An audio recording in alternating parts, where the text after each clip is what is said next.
primera carta que escribe el apóstol Pedro. Esta carta la escribe a las iglesias que fueron repatriadas, ¿sí?, en la dispersión, a los expatriados, dice, del Ponto, Galacia, Capadocia, Asia y demás. Y en el capítulo 1 de la segunda carta, en el versículo 16 al 21, voy a hacer referencia, dice: porque no os hemos dado a conocer el poder y la venida de nuestro Señor Jesucristo, siguiendo fábulas artificiosas, sino como habiendo visto con nuestros propios ojos su majestad, pues cuando Él recibió de Dios Padre honra y gloria, le fue enviada desde la magnífica gloria una voz que decía: este es mi Hijo amado, en el cual tengo complacencia. Y nosotros oímos esta voz enviada del cielo cuando estábamos con Él en el Monte Santo. Tenemos también la palabra profética más segura, a la cual hacéis bien en estar atentos como a una antorcha que alumbra en el lugar oscuro, hasta que el día esclarezca y el lucero de la mañana salga en vuestros corazones, entendiendo primero esto, que ninguna profecía de la Escritura es de interpretación privada, porque nunca la profecía fue traída por voluntad humana, sino que los santos hombres de Dios, habiendo sido inspirados por el Espíritu Santo. Oremos a Dios. Señor, agradecemos tu palabra en esta hora, agradecemos tu presencia, agradecemos tu Espíritu Santo entre vosotros. Gracias, Señor, porque tú esta tarde nos permites acercarnos a tu palabra, la cual es viva y eficaz, y hoy podemos, Señor, aprender de ella. Te pido, Padre, que tú seas quien en esta hora pueda darnos a conocer, revelarnos, mostrarnos, decirnos, Señor, lo que tú quisiste expresar claramente al escribir a través de Pedro estos pasajes. Gracias, Señor, por tu palabra. Bendícenos y permite que seamos tierra correcta para que nosotros podamos recibir tu palabra como tú lo has planeado. Oramos, Señor, en Cristo Jesús, y ponemos nuestra vida delante de ti, mi Dios. Amén. El apóstol Pedro hace ver a través de esta palabra, a través de sus cartas, la imperante necesidad de hablar de la verdad y de hablar del poder de Dios y de la venida y del propósito del Señor Jesucristo, sobre todo porque ellos habían sido dispersados y en ese momento obviamente las iglesias estaban un poco agitadas en muchas situaciones, y entonces Pedro dice que no ha hecho y no trae esta palabra y no trae esa enseñanza con fábulas artificiosas, con ideas propias, con ideas que vengan por ahí, sino más bien ha sido testigo, dice, porque ha visto, así dice, y ha oído. Presencialmente él estuvo en ese Monte Santo y vio cómo Dios confirmó a Jesús como su Hijo amado, en el cual él se complacía.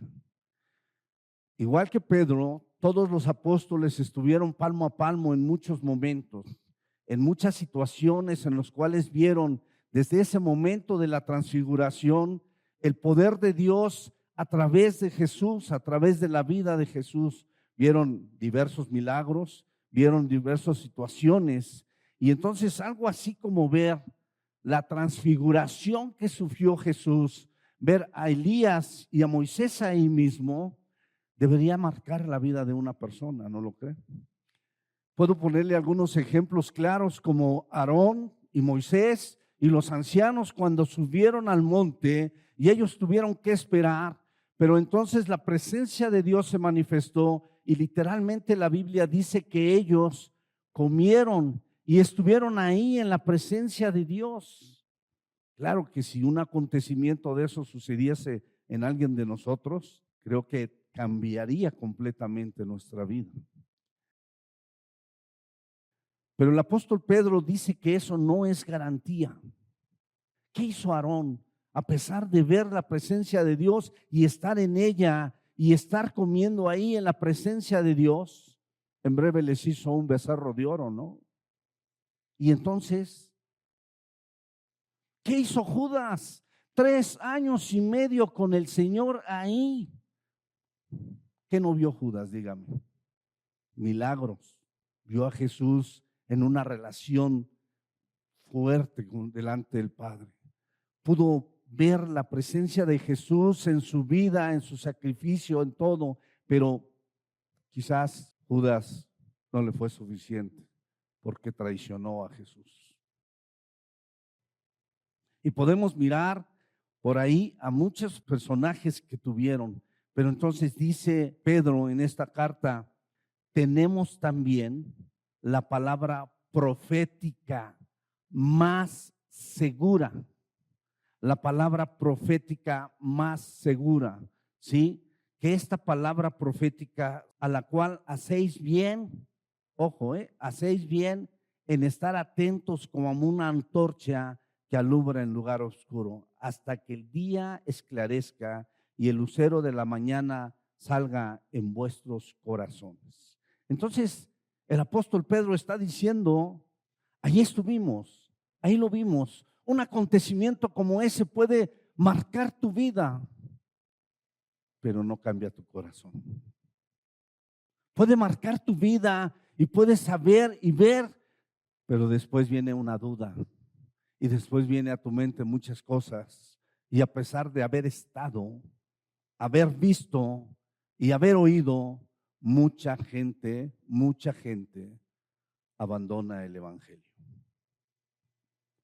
Por eso entonces dice, a pesar de eso y más allá de eso tenemos la palabra de Dios, la palabra profética más segura, que tiene 2 características según este pasaje, que es una palabra completamente segura y que es una palabra que alumbra nuestras vidas. O sea, que alumbra en lugar oscuro. Mientras estemos en esta tierra, estamos en un lugar oscuro, ¿lo cree? Entonces, esa palabra es segura y alumbra nuestras vidas. Esos 2 puntos son importantes que usted los establezca en su vida.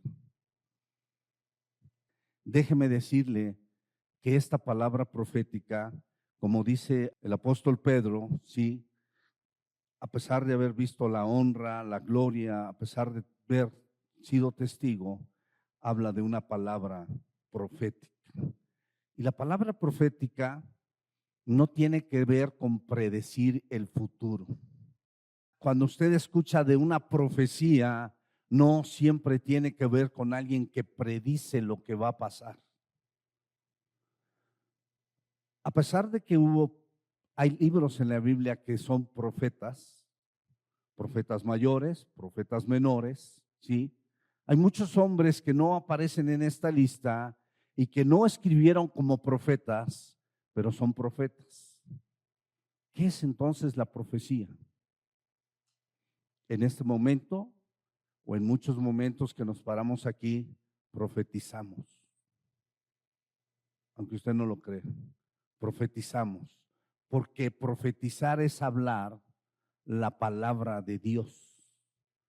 Profetizar es hablar la palabra de Dios. Sí, algunas son cosas que vendrán. Por ejemplo, ¿usted cree que Cristo vendrá por usted? Y muchos lo han predicado.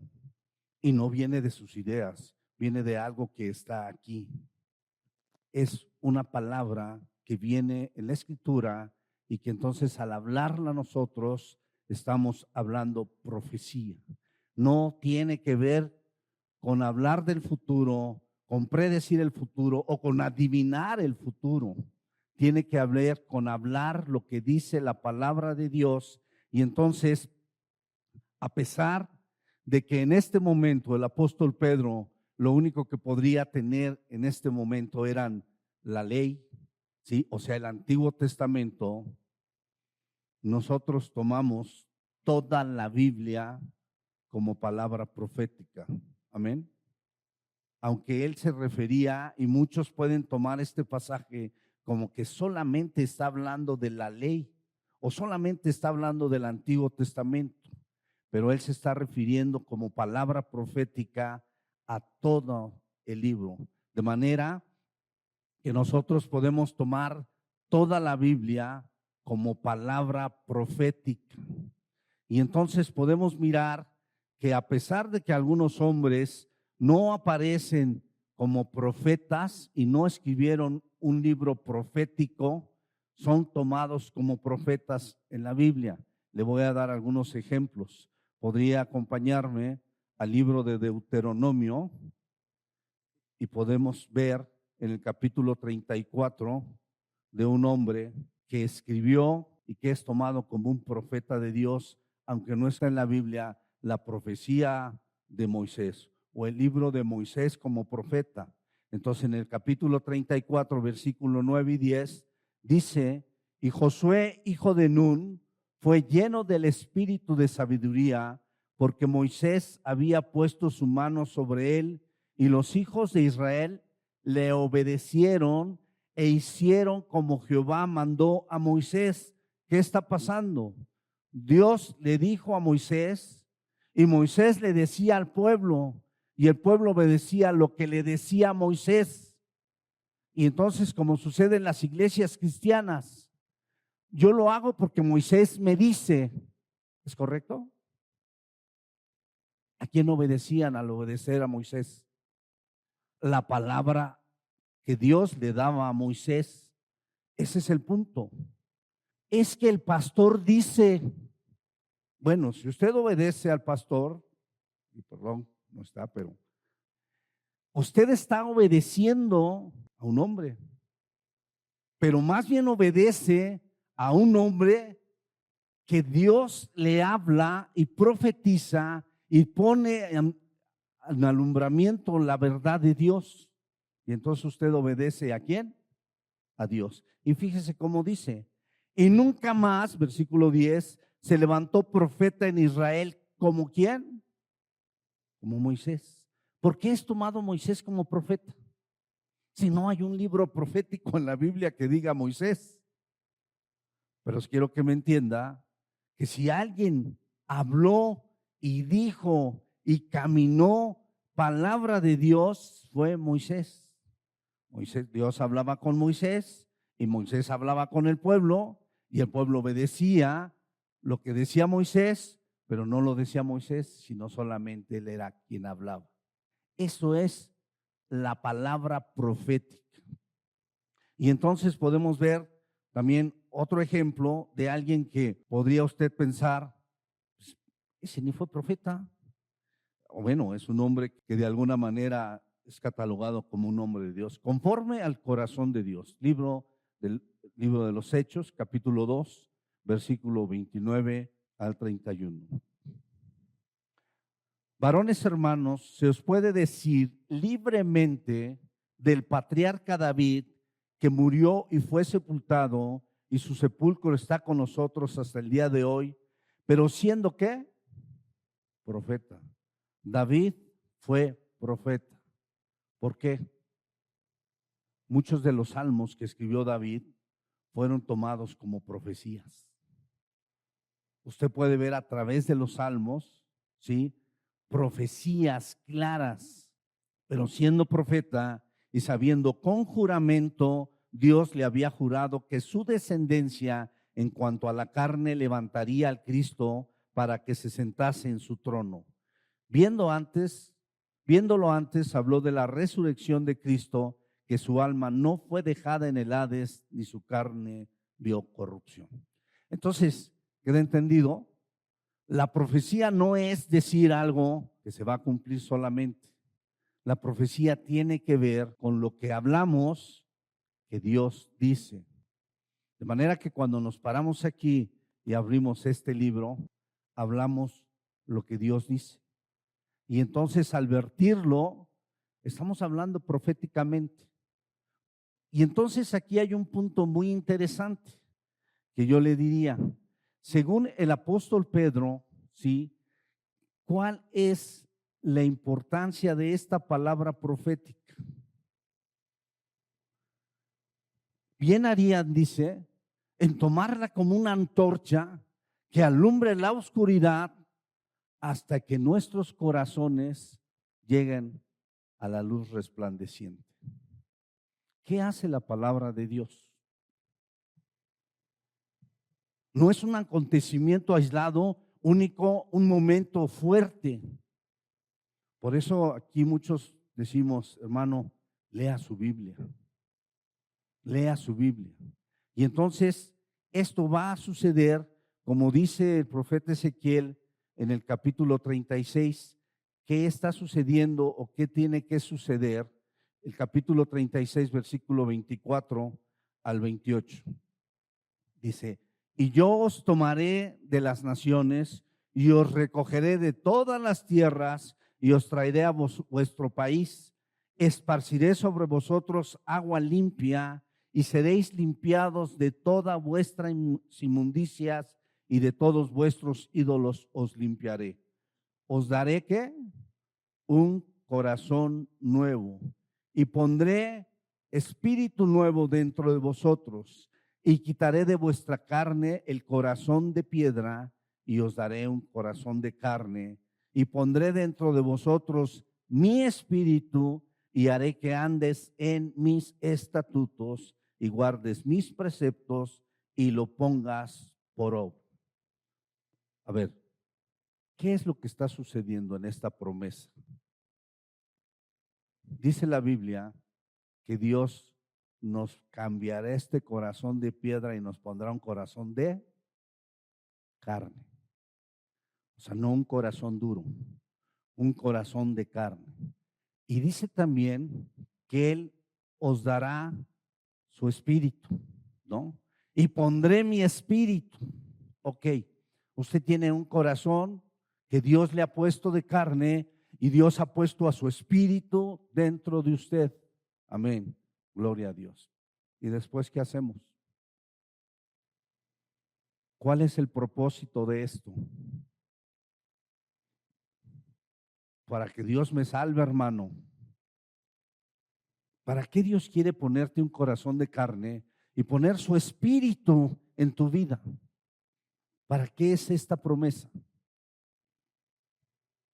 Puede leer un poquito más adelante de ese pasaje de Ezequiel y darse cuenta que realmente el tema o lo que está haciendo, tomando estos puntos, y pondré dentro de vosotros mi espíritu y haré que andéis en mis estatutos y guardes mis preceptos. ¿Y qué? ¿Cómo podría alguien guardar sus estatutos? Una persona decide seguir a Cristo y dice, Señor, me entrego a ti. Entiendo que tú eres mi Salvador y que no hay otra cosa más importante en mi vida que tú. Quiero seguirte. Y entonces el pastor le dice, a seguir los estatutos, a seguir las reglas y a seguir lo que la Biblia dice. Tiene que conocer la Biblia, ¿no? ¿Cómo poder seguir algo, no? Siempre he dicho de esa gente, no, sí, yo muy obediente, pero si no, ni siquiera sabes qué te han dicho, ni siquiera te han dado las instrucciones. Entonces, tan importante es saber y tener las instrucciones claras, cómo obedecer. Por eso dice que las guardes, que las tengas ahí y que también dice que y que las pongas por obra.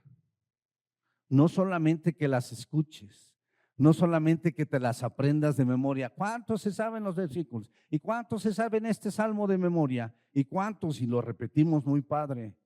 Pero no solamente que lo guardes. Tiene que ver con qué? Con que lo pongas por obra. Y entonces, esta palabra profética, esta palabra que viene de la boca del Señor, es lo que nosotros tenemos que tener todos los días para alumbrar nuestro camino. Ese es el resumen que está diciendo Pedro. Ahora, vamos a desglosar la palabra más segura. Usted sabe que hay una doctrina de que la palabra es inerrante? ¿Había escuchado esa palabra? Es inerrante porque literalmente quiere decir que no tiene errores. ¿Lo cree?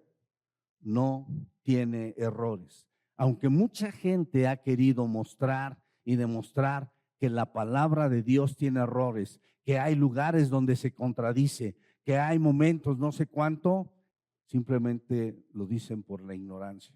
Yo mismo, algún día tuve un conflicto en mi cabeza.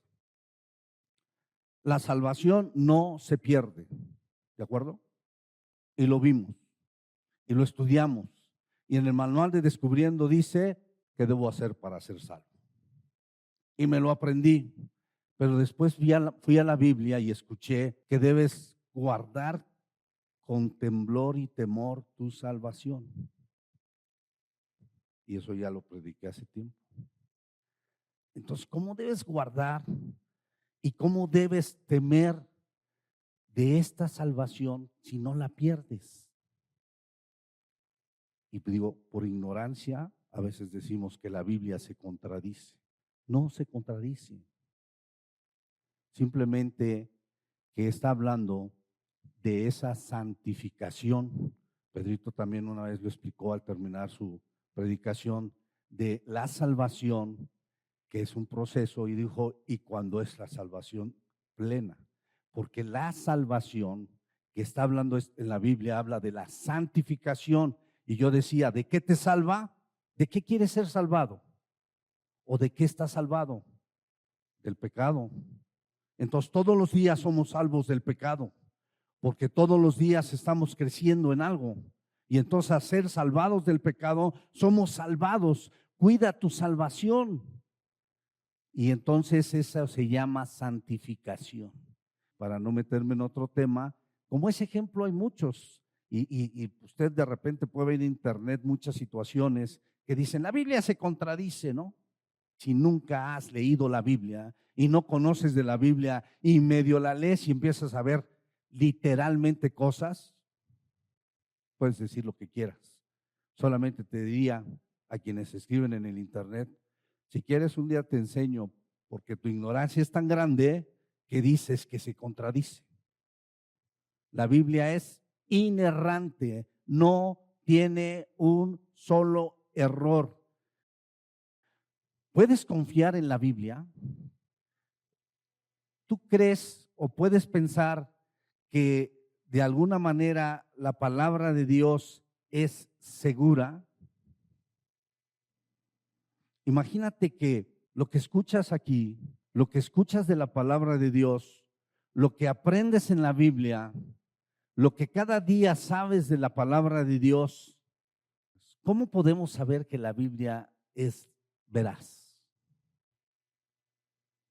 Porque seguramente si no fuera veraz y si la Biblia tuviera errores, en vano estaríamos aquí, ¿no lo cree? Pero la Biblia es inerrante, ¿lo cree? Hay un punto por el cual la Biblia debe ser veraz, totalmente veraz. Según el Evangelio de Juan, en su capítulo 17, al hablar Jesús con los discípulos, hay un punto muy relevante que él pone de este propósito de la palabra. Capítulo 17, versículo 14 al 19. Dice la Biblia, yo les he dado tu palabra y el mundo los aborreció porque no son del mundo, como tampoco yo soy del mundo. No ruego que los quites del mundo, sino que los guardes del mal. No son del mundo, como tampoco yo soy del mundo. Santifícalos en tu verdad. ¿Qué? Tu palabra es verdad. Santifícalos en tu verdad. Tu palabra es verdad. Como tú me enviaste al mundo, así yo les he enviado al mundo. Y por ellos yo me santifico a mí mismo para que también ellos sean santificados. ¿En qué? En la verdad. La palabra de Dios es veraz. es inerrante. Es lo más seguro que podemos tener en las manos. Es más, esta palabra de Dios que nosotros tenemos en la mano es la única fuente absolutamente confiable. Por tanto, podemos confiar en la Biblia, que tiene un propósito para nuestras vidas. ¿Cuál? Porque un acontecimiento como ver la transfiguración de Jesús, o estar en el monte y estar en la presencia de Dios, no transformó vidas. Y la palabra de Dios sí lo puede hacer. Ese es el punto. La palabra de Dios es segura, es verdad. Perdón, pero tú y yo tenemos mucha mentira en nuestra vida. Y en este mundo donde fueron puestos los apóstoles que tú y yo estamos, claramente dice: yo les he dado tu palabra y el mundo los aborreció. ¿Por qué? ¿Por qué el mundo aborrece la palabra de Dios? Porque va en contra de los propósitos del mundo. Y todavía, aparte de decir que la aborrece, dice: porque no son del mundo y Jesús tampoco. Y entonces dice: no te ruego que los quites del mundo. Usted y yo no podemos irnos, estamos con un propósito aquí, sino que nos guardes del mal. ¿Cómo puede ser guardado usted del mal si ni siquiera sabe lo que es bueno y lo que es malo? Yo recuerdo que había muchas cosas en mi vida que se me hacían tan normales y tan buenas, que cuando fui confrontado por la palabra me costó trabajo aceptarlo. ¿No? No, hay muchas cosas que usted cree que son buenas y no son tan buenas. Pero es que mis abuelos y mis padres me enseñaron. Pues sí, pero no son tan buenas. Puestas ante la verdad no son tan buenas. Puestas ante la verdad son mentira. Entonces, un acontecimiento puede hacerte wow, pero la palabra está todos los días, todo momento, ahí, trabajando, haciéndote mirar, pensar diferente y haciéndote creer diferente. Por eso dice claramente: no somos del mundo y tampoco yo soy del mundo. No podemos acomodar la veracidad de la palabra a las cosas del mundo. Siempre vamos a ser confrontados entre la palabra y el mundo. Y ese es el punto del creyente. Esta palabra es veraz. ¿Lo cree? No hay nada más veraz. No hay nada más cierto. No hay nada más real que la palabra de Dios. Y entonces viene el punto: santifícalos en tu verdad. Porque ese es el propósito de la palabra de Dios. Ese es el propósito que Dios tiene para cuando tú tomes su palabra y seas confrontado. Entonces, no es de leerla un rato o un día. No es de los domingos. No es que ya la leí 20 veces y ya me la sé, hermano. Es permanente, es continuo. Y esta palabra es veraz. No hay nada más seguro, no hay palabra más segura, dice Pedro, que esta palabra profética. Nada más seguro. Por eso mucha gente le da un valor tan grande a esta palabra, que siempre recuerdo cuando tengo una Biblia, como los otziles chamulas anhelaban y lloraban por una palabra en su lenguaje. Dieron la vida, literalmente la vida, para lograr tener una palabra cuando estuvimos una vez en Chiapas. Para mí fue impactante cómo ver todo lo que ellos hicieron por lograr tener solamente el Evangelio de Juan en su lenguaje. Hoy tienen una Biblia completa. Ese es el anhelo, ese es el deseo, ese es el entendimiento claro de lo que significa la palabra para las vidas de quienes seguimos a Cristo. Entonces, nunca dude que quien hablaba de la palabra de Dios está hablando verdades. Eso sí, si hay algunos que les ponemos de nuestra cosecha, tápese los oídos y deje que hable. Cuando vuelva a hablar de la palabra de Dios, vuelva a oír.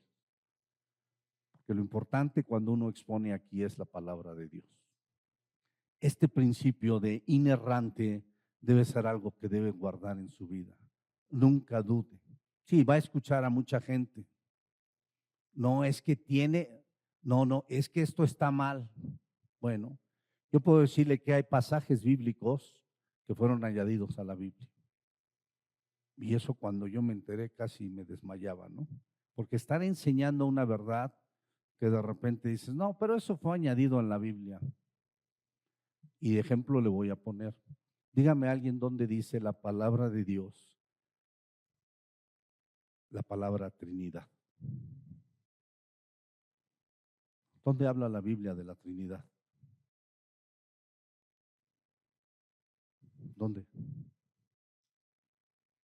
No aparece como tal, pero sí habla de la Trinidad, porque habla de Dios Padre, Dios Hijo y Dios Espíritu Santo. Pero nunca va a encontrar usted la palabra Trinidad en la Biblia, en ninguna versión. Ahora le hago una pregunta, muy firme. Si quiere, no menee su cabeza, nada, solamente piénselo para usted. ¿Usted cree en la Trinidad? ¿Y cree que el Hijo, el Padre y el Espíritu Santo son uno solo? ¿Y es un solo Dios? Y no lo dice. La pregunta es, ¿por qué lo cree? Porque yo puedo decir que hay pasajes que aunque aparentemente, bueno, sí fueron puestos a la manera de la comprensión, porque no se salen de que esta Biblia es cristocéntrica. No se salen de la idea básica. No nos cambian el papel. Alguna vez dije, ¿por qué ustedes los cristianos me dijeron, así como nada más los libros que les conviene y los otros como sabiduría, como Judith, como Bacameos, qué? No supe qué contestar, pero me puse a leerlos. Me acuerdo de Judith, me acuerdo de Macabeos y sobre todo de sabiduría. Macabeos tiene mucha historia de la Biblia, real, cierta, pero hay muchos puntos que no son cristocéntricos. Hay muchos puntos que se salen del canon correcto de la Biblia. Sabiduría habla, wow, muy buenos pensamientos, pero no tiene mucho que ver con la Biblia. Entonces, por eso son libros fuera del canon, fuera de la línea que se escribe en la palabra de Dios. Y por eso no fueron aceptados. Porque si usted conoce la Biblia, le vuelvo a repetir, alguien me dijo alguna vez, si un día quieres opinar de la Biblia, por lo menos léela completita 3 veces. Bueno, cuando usted lea la Biblia y lea la Biblia y lea la Biblia, empezará a darse cuenta que no tiene errores. Es inerrante. Y también que es segura. Usted puede creer aquí que lo que alguien le habla al abrir la Biblia, aunque contradiga sus pensamientos, es verdad. Lo único que está pasando es que esta verdad que llega a su corazón es la verdad que debe santificar su vida y debe llevarlo hacia lo correcto, hacia lo bueno. Si no conocemos lo que es bueno, todo lo que hacemos es bueno. Pero hasta que fuimos confrontados con esta palabra y nos hemos dado cuenta que no es tan bueno, entonces ese es el punto. La palabra de Dios es segura. Pero también hay otro punto. La palabra de Dios está unificada. Eso es muy, muy, muy grande. La palabra de Dios está unificada. Algunos de nosotros que estamos aquí, quizás mucho más en la secundaria, trabajamos o hemos trabajado, no sé si en la iglesia, hemos hecho trabajos de equipo. ¿Lo ha hecho? ¿De cuántos? ¿De 4, 5, 6? ¿Es difícil o es fácil ponerse de acuerdo? Trabajar juntos para la misma idea, para el mismo tema.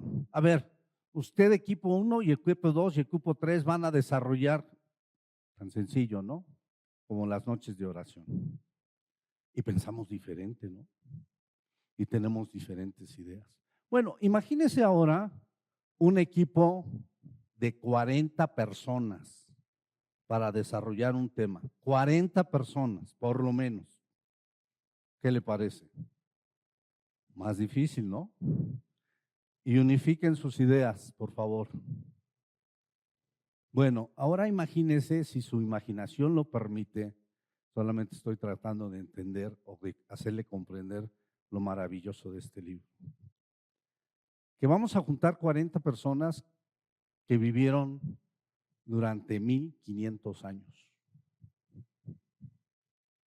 Durante 1500 años. Tan solo el siglo pasado, tan solo usted ve películas de 1930 y la gente se vestía, pensaba tan diferente. ¿Cuáles eran los problemas de la iglesia en 1930 o 40? ¿No?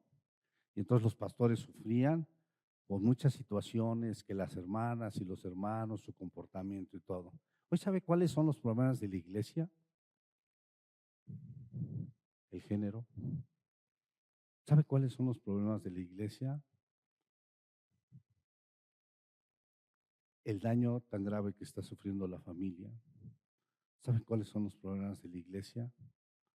Tantas y tantas nuevas doctrinas y filosofías que han traído a la iglesia, que se han metido y se han establecido, y es un mundo radical en 100 años. Imagínese cómo pensaban antes, hace 1500 años, y que juntáramos 40 personas por lo menos que piensan en ese lapso de tiempo, ¿no? Imagínense juntar a personas como Moisés, un líder, y luego a personas como David, un pastor de ovejas, y luego juntar a lo mejor a los profetas, ¿no? O a uno de los profetas. Y de repente meter a un fariseo de fariseos que conoce perfectamente la ley, como Pablo. Pero luego nos traemos también a un pescador, ¿no? Y los ponemos a escribir a todos un libro, con el mismo título, la misma finalidad y hacia el mismo objetivo. ¿Qué cree que pase? ¿No? Y muchos escribieron en el desierto, otros escribieron en ciudades, otros escribieron en cárceles, pero todos escribieron bajo el mismo fin. ¿Es posible eso? ¿Es posible, digo? 1500 años, personalidades diferentes, desde un hombre como Moisés, que en 1440 aproximadamente antes de Jesucristo empezó a escribir. Bueno, hay quienes dicen que no, que el primer libro que se escribió fue Job antes de esos años que se escribiera el Pentateuco. Y ahora pregunto, el último libro que se escribió parece ser que fue Marcos en el año 95 después de Cristo. Entonces, durante 1500 años fue escrita la Biblia, con diferentes personalidades, diferentes culturas, diferentes pensamientos, diferentes personalidades, todo diferente. Y me dice usted que la Biblia es unificada. ¿Lo cree? Difícil, ¿no? Pero le voy a preguntar. Dígame de qué tema. La redención. ¿Cómo habló David de la redención? cómo habló Pablo de la redención, cómo habló Pedro de la redención, cómo hablaron los profetas de la redención. No, cada quien la ve diferente y cada quien tiene puntos muy diferentes, y la verdad yo no sé cómo Dios redimió mi vida porque no les entiendo. ¿Verdad que no? Es el mismo tema, el mismo fin común, las mismas cosas. ¿De qué quiere que hablemos? ¿De perdón? ¿De qué quiere que hablemos? ¿De salvación? Dígame el tema que usted guste. Porque desde el Génesis hasta el Apocalipsis, esos 40 o más escritores escribieron de la misma manera, con el mismo fin, con el mismo propósito y con las mismas palabras. ¿O el perdón es diferente en el Antiguo Testamento que en el Nuevo? ¿O la salvación? ¿Puede creer eso? La verdad es que es todo un libro, la unificación de la Biblia. Todo un libro. Entonces, ¿la Biblia está unificada, sí o no? 1500 años, por lo menos 40 personas diferentes, diferentes profesiones, diferentes culturas. Y la Biblia está unificada. Fuerte, ¿no? Bueno, yo sí lo veo así. Maravilloso. Y puedo decirle que he leído la Biblia completa y está unificada. Y si usted la ha leído completa, la Biblia está unificada. Y dijo Dios, hagamos al hombre. ¿Quiénes estaban ahí? La Trinidad. Y termina Apocalipsis con los mismos puntos. Es cristocéntrica. Por eso el apóstol Pedro está hablando de la importancia que tiene que ver la enseñanza de Cristo, de Jesucristo. Por eso dice, no hacemos aquí con filosofías, con cosas ahí, sino con la Biblia. No es lo que piense yo, no es la ocurrencia que se me haga, a ver cómo les hago más ameno esta tarde. Es la palabra de Dios. La Biblia es inspirada.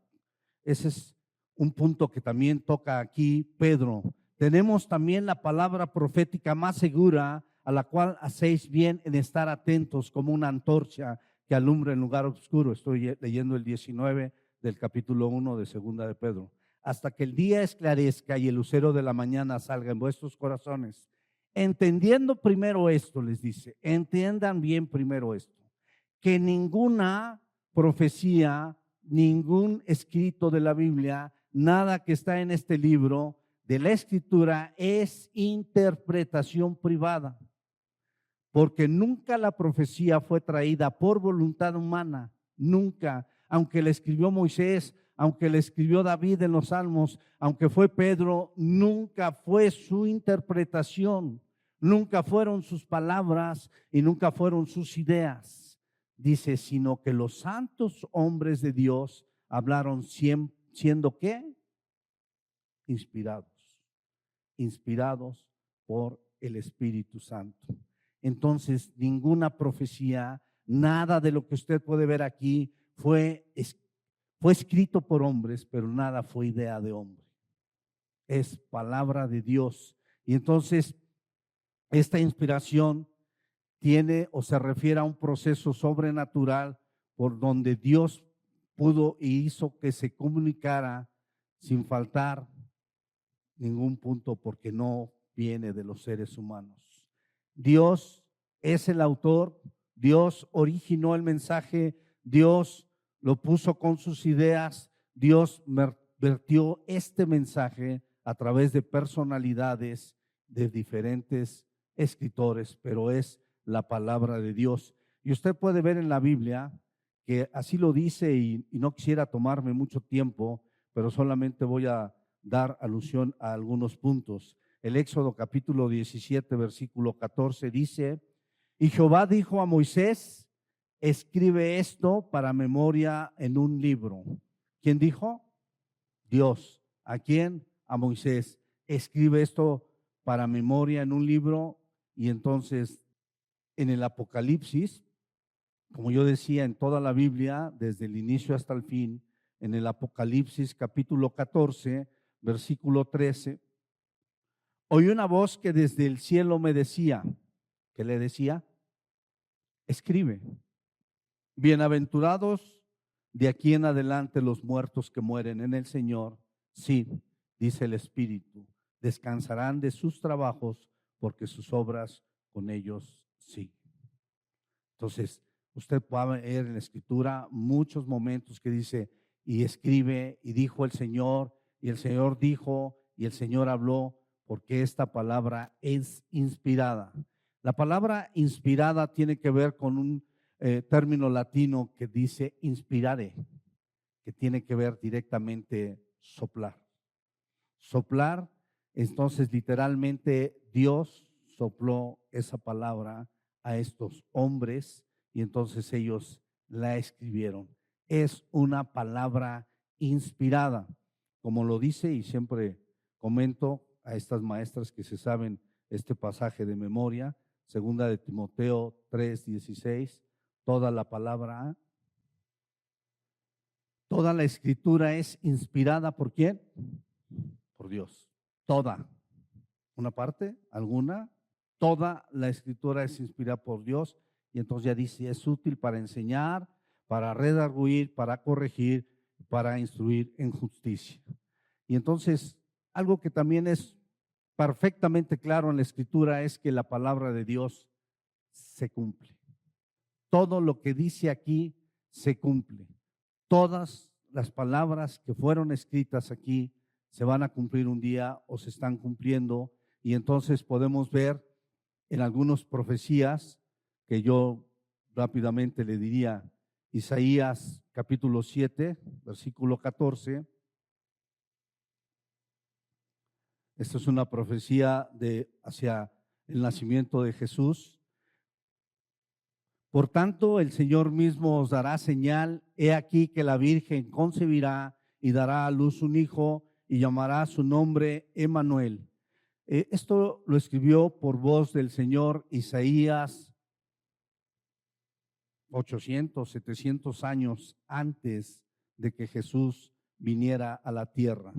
Y entonces fue algo que Dios le reveló y lo escribió, y en Mateo capítulo 1, versículo 22 y 23 dice, todo esto aconteció para que se cumpliese lo dicho por el Señor por medio del profeta, ¿quién? Lo acabamos de ver, Isaías, cuando dijo, he aquí una virgen concebirá y dará a luz un hijo y llamará su nombre Emmanuel. Las mismas palabras, ¿cuántos años después? ¿Cuántos años después? Porque, como dije, la palabra de Dios se cumple. Zacarías capítulo 9, versículo 9. Alégrate mucho, hija de Sión, da voces de júbilo, hija de Jerusalén. He aquí tu rey vendrá a ti, justo y salvador, humilde y cabalgando sobre un asno, sobre un pollino de hijo de asna. Y entonces vamos a Mateo 5, a Mateo 21, y en el capítulo 21 de Mateo, versículo 4 y 5, todo esto aconteció para que se cumpliese lo dicho por el profeta cuando dijo, decida la hija de Sión, he aquí tu rey viene a ti manso y sentado sobre un asna, sobre un pollino, hijo de animal de carne. Así podría pasarme y escribir un libro de todas las profecías que se han cumplido y se están cumpliendo y se cumplirán. La palabra de Dios se cumple. Pero le voy a mostrar palabras de Jesús, capítulo 5, versículo 17 del Evangelio de Mateo. Capítulo 5, versículo 17.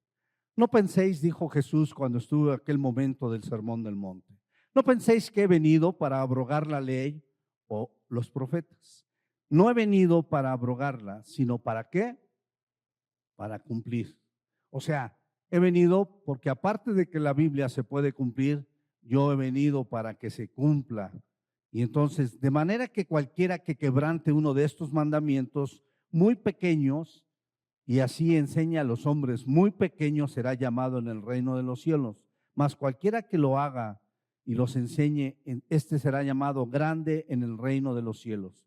Porque os digo que si vuestra justicia no fuera mayor que la de los escribas, no entrarás no entrarás en el reino de los cielos. Y entonces podemos mirar que la palabra de Dios se cumple. Dice la Biblia que no se cambiará ni una tilde ni una jota. ¿Está de acuerdo? Que todo se cumplirá. Y cuando hablamos de la tilde y la jota, la palabra yud, que es la aparente jota del alefato hebreo, tiene que ver como un ganchito, pero tiene una puntita arriba. Esa es la tilde. Ahora, le voy a decir por qué dice eso. En el hebreo, cuando se transliteró la palabra o la letra yud, era una letra Y o I latina. Y se trajo al castellano o al español. Y entonces la tradujeron o la transliteraron como la J.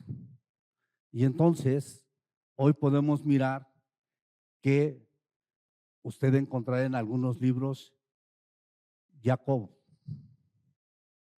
Y es Jacobo para nosotros. Lo más sencillo. De repente yo no sé si mi hijo se llama Jonathan o Jonathan, porque es con I y Jonathan.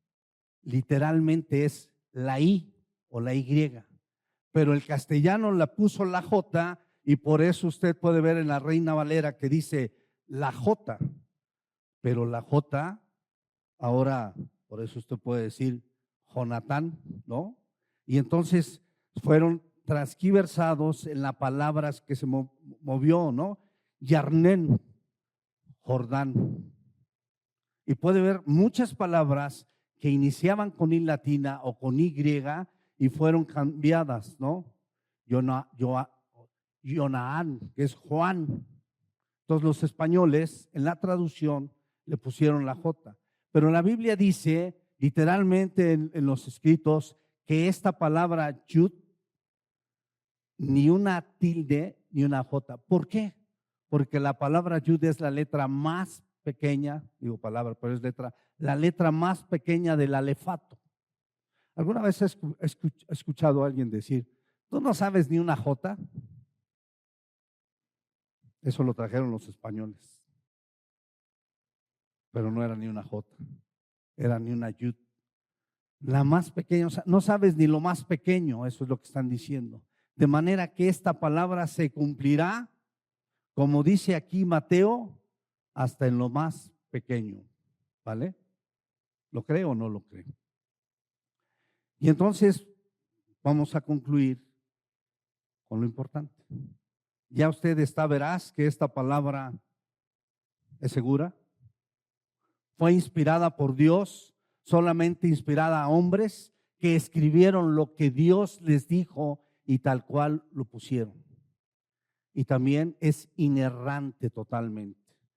Pero usted puede saber, y eso se lo aseguro, que todo lo que dice la Escritura se cumplirá. Ahora, ¿cuál es el propósito de Pedro y cuál es el propósito para nosotros? Que alumbre nuestras vidas. Salmos capítulo 119, y para que usted se anime, lo vamos a leer completito. ¿No? ¿Lo veo animado o no lo veo animado? Si lo leemos o no. De tarea. Capítulo 119, versículo 105, que claramente, como todos muchos saben, lámpara es a mis pies tu palabra y lumbrera a mi camino. Lámpara porque te permite alumbrar hacia adelante, ¿sí? Y lumbrera porque te permite ver aquí. Aquí en lo corto y allá en lo largo. La palabra de Dios ilumina. Y sería bueno, dice Pedro, que se alumbraran con ella y que caminaran en este mundo de obscuridad con ella hasta que el sol, hasta que la mañana resplandezca y entonces sus corazones estén llenos de luz. Y entonces claramente dice que esta palabra es, y entonces nosotros tenemos que andar con esta luz, o sea, hasta que el día esclarezca en nuestros corazones.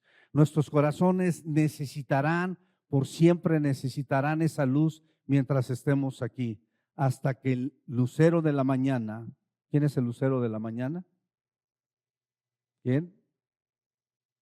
Jesucristo. Hasta que el lucero de la mañana, y entonces es Cristo en nuestro corazón plenamente, pueda darnos la luz. La pregunta es, a lo mejor nosotros aquí no necesitamos la luz de repente, porque vivimos en una ciudad con mucha luz. ¿Necesita la luz o no necesita la luz para el diario vivir? A lo mejor ya ni se acuerda que necesita la luz, porque si sale a la calle, usted verá luces ahí en la ciudad o al caminar, o ahora ya hasta llega a su casa, y en muchas casas ni siquiera tiene que prender, solita se prende porque tiene sensores ya, ¿no? Muy modernos. Y se nos olvida la importancia de la luz, pero esta luz es tan importante que no podríamos caminar ni un solo paso sin ella. Jesús dice en el capítulo 8 de Juan, y Jesús se fue al monte de los olivos, y por la mañana volvió al templo, y todo el pueblo vino a él, y sentados él les enseñaba. Y entonces, de alguna manera, es versículo 12, perdón, yo vi aquí el 1. Otra vez Jesús les habló diciendo, yo soy la luz del mundo. ¿Quién es la luz? A ver, ¿la Biblia es la luz o Jesús? Les dijo, yo soy la luz del mundo, el que me sigue no andará en tinieblas, sino que tendrá la luz de la vida. Lámpara es a mis pies tu palabra y lumbrera a mi camino. ¿Quién es la luz que alumbra? ¿La Biblia o Jesús? ¿O Cristo? ¿O ambos? ¿Qué piensa?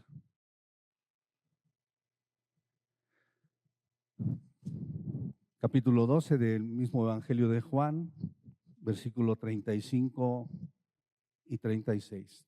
Entonces Jesús les dijo, aún por un poco esta luz entre vosotros, andad entre tanto que tenéis la luz, para que no os sorprendan las tinieblas, porque el que anda en tinieblas no sabe a dónde va. Entre tanto que tenéis la luz, creed en la luz para que seáis hijos de luz. Entre tanto que tenemos la luz, y esta palabra alumbra nuestras vidas. ¿Por qué? ¿Por qué alumbra nuestro corazón y nuestra vida esta palabra? ¿Quién es la luz? Jesucristo. Jesucristo es la luz. Yo soy la luz del mundo. ¿De qué habla este libro? ¿De qué habla este libro completo? ¿Lo cree? ¿Es seguro para usted? ¿De qué habla? De Cristo. El libro por sí no tiene ningún poder. Ni tengo que ponerlo ahí en un altar para que la Santa Biblia. No le sirve de nada tenerlo ahí en un altar. De nada. Esta es letra. Pero cuando usted la abre y el Espíritu Santo le guía, ¿qué le enseña? Las verdades de Cristo. Las verdades de Jesucristo. Las verdades de aquel que vino a restaurar nuestro corazón y nuestra vida. Mientras tengamos la posibilidad, a un poco esta luz entre vosotros, andad entre tanto que tenéis la luz, para que no te sorprendan las tinieblas. Porque aquí, si no tienes luz, estás en tinieblas. Y se lo voy a poner fácil. Decía yo que en la ciudad es un poco difícil entender la luz. ¿Ha ido de campamento? Han ido a campamentos, ¿no? Y de repente y no hay luna llena. cómo está el tema. O se le ha descompuesto su carro en la camioneta, en la carretera, y no hay luz de la luna. ¿Cómo se pone el asunto? Bueno, no me veo ni la mano. Yo hace poco me quedé tirado y yo decía, no veo nada. ¿Qué necesita? Oye, me anda del baño y está en el campamento ahí, ¿no? Los chavos, ¿qué hacíamos? No, yo mejor me aguanto, ¿no? Decían las chicas. Oye, pero ve, está el baño. No, yo me aguanto. ¿Por qué te aguantas? Porque es difícil andar en tinieblas. ¿Qué pasa? Bueno, puedes tropezar, puedes caerte, pero más allá, ¿por qué no vas al baño sin lamparita? Pues no hay nada, pues no, por eso venimos aquí a acampar. No, yo no. Y a dormir. Y al otro día que estaba el sol, ¿qué? El baño lleno. O vete por agua para poner un café. No, ve tú. Y la lámpara es que no trajimos. Imagínense en un lugar de esos sin lámpara. Así somos los cristianos, ¿eh? Así somos los cristianos. Sin lámpara. Entonces, este libro, como dice el título del mensaje, la palabra de Dios, una luz segura. ¿Lo cree? Le digo esto porque es una base muy fuerte del cristianismo. Si usted no cree en la palabra de Dios firmemente, si usted no piensa que es lo más seguro, si usted no sabe que es inerrante y si usted no sabe que se cumplirá, a lo mejor no le da la importancia de vida. Así como esa lámpara es importante cuando usted sale de campamento, así es esta palabra. No caminaría un solo paso sin ella. A ver, vaya al baño. No, yo mejor me quedo. Pues así deberíamos de decir. Sin Biblia no voy a ningún lado, porque voy en la oscuridad, en este mundo lleno de tinieblas. La oscuridad te va a generar siempre tropiezos y caídas. La luz te da visión y seguridad. ¿Quieres tener una vida firme, segura? Conoce a Cristo a través de su palabra, que es lo más seguro y veraz que podemos tener. Oremos a Dios. Gracias, Padre, por tu palabra, por tu bendita palabra, porque podemos ver que no tiene un solo error, porque podemos ver, Señor, que vino directamente de tu voz hacia nosotros, porque a pesar de que dice primera de Juan, de Pedro, de Pablo, de las primeras cartas paulinas, tesalonicenses o cualquiera de ellas, Señor, yo te diría, gracias, Señor, porque todos esos hombres escribieron lo que tú les inspiraste. Gracias por la perfección de tu palabra. Gracias porque es lo más seguro que tenemos. Pero sobre todo te doy muchas gracias porque está disponible hacia nuestras manos. Porque hoy podemos tenerla y podemos leerla y podemos meditarla. Gracias, Padre, porque tú hablas a través de ella.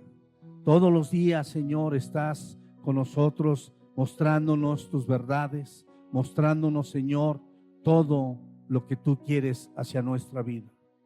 Ayúdanos a ser como el salmista, que nos deleitemos en tu palabra, que queramos, Señor, como esa miel, tu palabra, que deseemos, Señor, buscar tu palabra en todo momento, Señor. Gracias por esta palabra, Señor. Gracias por mis hermanos, por su corazón, Señor, el cual tú alumbras cada día a través de tu palabra. Y permítenos, Señor, creerla firmemente, Señor, firmemente. Y saber que no hay nada más veraz que pueda santificar nuestra vida.